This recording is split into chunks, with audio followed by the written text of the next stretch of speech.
من اسهل والذ واسرع الوصفات اللي ممكن تعمليها لولادك. سريع، ما بياخدش وقت خالص، مكوناته بسيطة جدا وموجودة عندنا كلنا وكلنا بنحبه. كوكيز الشوكولاتة والفانيليا بعجينة واحدة بس هتعملي الشكلين دول، وكمان بطريقة لما هتنفذيها هتعجبك جدا جدا وهتعتمديها على طول. بكوباية ونص بس من الدقيق عملنا كل الجمال ده. تابعيني لاخر الفيديو وهنشوف مع بعض عملناه ازاي. نسمي الله كده، وفي بولة عندنا هنحط نص كوباية من السمنة، وطبعا ممكن نستبدل السمنة بزيت او بزبدة، بس في الوصفة دي الكوكيز بيحب السمنة. وعليها نص كوباية من السكر، يفضل طبعا سكر بودر، بس انا عندي سكر حبيبات وكان كويس جدا جدا برضو، بس بيحتاج ان انت تضربي شوية زيادة بالمضرب كده، ونبدأ نضربه لحد ما السكر يدوب خالص. لون العجينة لون الخليط بيفتحي معانا كده، ونتأكد ان السكر داب جدا، وابدأ انزل بباقي المكونات. معايا بيضاية واحدة وعليها نقطتين من الفانيليا طبعا علشان البيض، ونبدأ بقى نقلب كل ده لحد ما يتجانس كويس جدا جدا. عايزة اقولك ان فاضل مكون واحد بس، وكده يبقى عجينة الكوكيز جاهزة معاكي. بالمعلقة بس كده بتأكد ان كل الخليط المضرب وصله، علشان ما يبقاش فيه اي سكر كده حبيبات. نزلنا بقى عندنا كوباية ونص من الدقيق، بنزل بكوباية الدقيق وحوالي 3/4 النص، يعني بسيب في الكوباية حوالي معلقة من الدقيق كده، وبنزل عليها بمعلقة صغيرة من البيكنج باودر. ولو ما عندكيش بيكنج باودر ممكن تحطي بس على طرف المعلقة كده حوالي ربع المعلقة بيكربونات اللي هو بتاع الطعمية، يا ده يا ده، مفيش اي مشكلة بينهم. وكمان ذرة الملح بتاع العجين اللي احنا متعودين عليها. وبايدي بقى كده ابدأ الم العجينة كلها. حسيت انها محتاجة كمان معلقة من الدقيق، حطيت من اللي فاضل معانا من الكوباية، وبدأت اعجن العجينة كده بايدي علشان احس بملمسها تحت ايدي. خلصتها ابدأ اقسمها بقى في بولة، حطيت نصها وحطيت عليها معلقة من الكاكاو.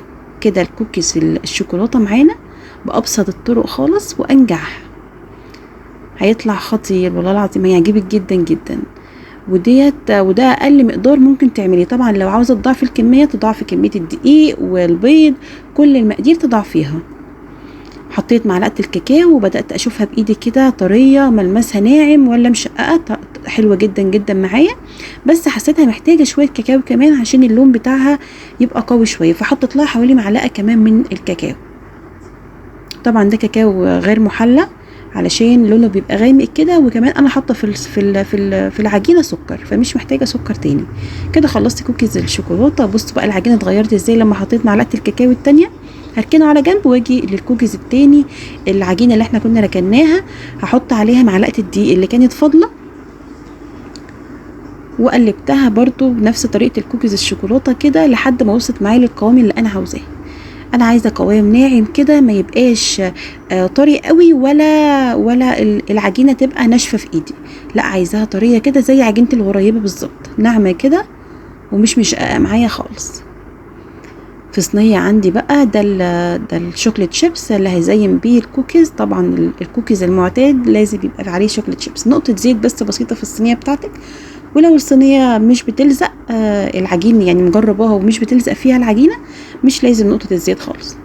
ببدا اكور بقى الكوكيز كده كور صغيره لان هو بيفرش منك في الصينيه، وهبدا احط طبعا الشوكليت شيبس عليه بكذا طريقه. دي اول طريقه ان انا بمسك العجينه كده بعد ما بكورها وبحط الكوره في قلب الشوكليت شيبس، بيطلع عليها كميه كتير طبعا منه، بس ديت الاسهل والاسرع. بحاول اكور كده العجينه تبقى كوره وتبقى مرتفعه لفوق، ما تحاوليش تبططيها خالص لان هي في الفرن هتفرش. بظبط عليها الشوكليت شيبس كده، ودي اول طريقه، وديت طبعا السهله والسريعه. في طريقه تانية بقى للشوكليت شيبس او للكوكيز، وان احنا ازاي هنحط عليها الشوكليت شيبس هوريها لك دلوقتي.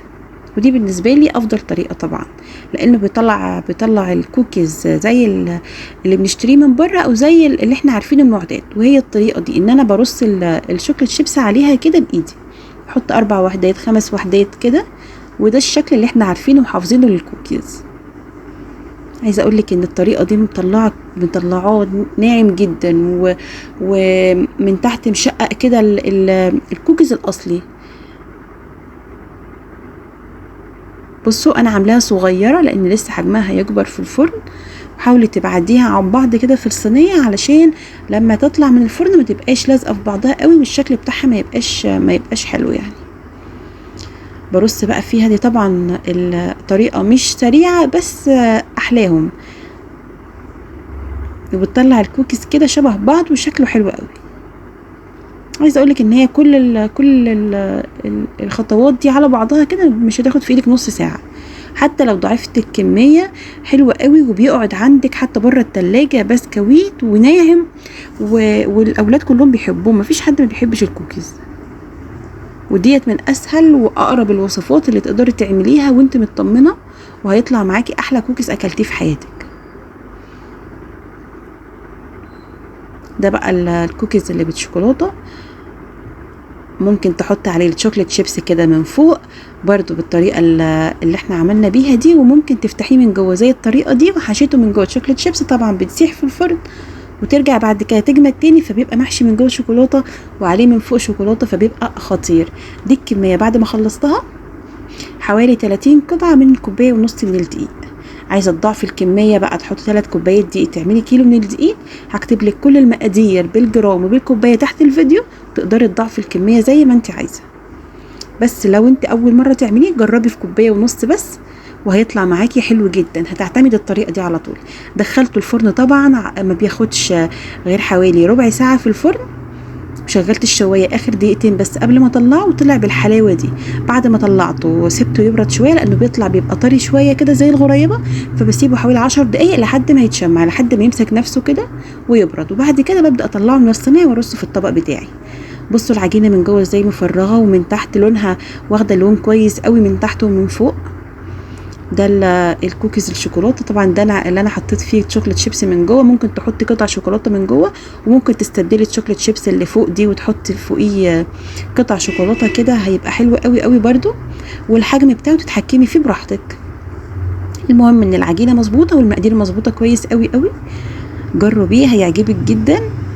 بصوا ده بقى انا ما قلبتش الصينيه في الفرن، ما حركتهاش، فكان هتبدا تاخد لون معايا من الجنب كده، بس الحمد لله لحقتها. احلى بقى كوبايه شاي بلبن كده مع الكوكيز ده، ومفيش حلاوه بعد كده. جربوا، ما تنسوش تكتبوا لي رايكم في الكومنتات وهل عجبكم ولا لا. والسلام عليكم ورحمه الله.